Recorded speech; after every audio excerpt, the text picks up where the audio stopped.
Liz Truss is living in some sort of cloud cuckoo land. She talks about wanting a bigger bazooka.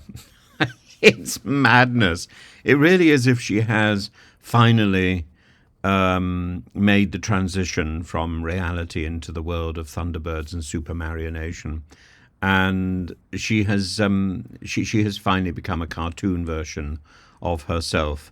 This attempt to do sort of strident threats. She tried it with Sergei Lavrov. She failed because she hadn't done her homework.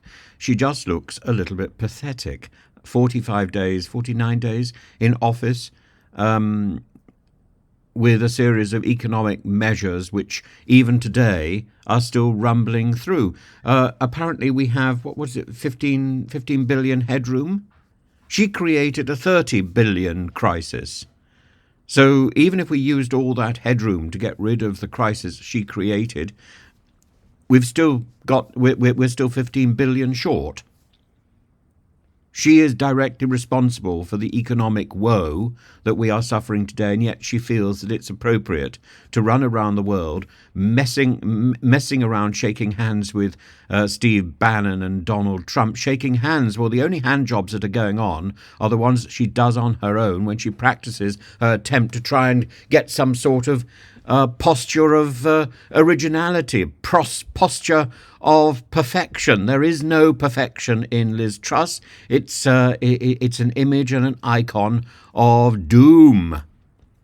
And she's been speaking at the annual Conservative Political Action Conference, the CPAC, and she's trying to blame all her disaster on the deep state and woke and the rise of the left.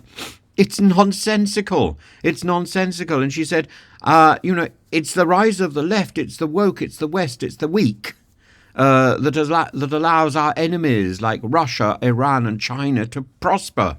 No, it's partly trade, it's partly the lure of buying property in London. We've enabled Putin by not taking action early enough when he could have been stopped. Yeah, he could have been stopped by anybody other than you, Liz Truss. Your finger-wagging indolence, your inability to know that Rostov-on-Don was part of the Russian Federation, was part of the land of Russia, was indeed the very place where Prigozhin mounted his biggest defence.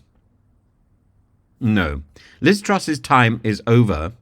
Her 20-minute speech, I hope, is probably the last thing she has to say. She needs to get back and do her real job. She's supposed to be a constituency MP. Who paid for this jaunt, this 4-day jaunt to America? And what's happening in her constituency in her absence? Who is managing her constituency? If I were a constituent in Norfolk, I'd want to know what she's doing for me.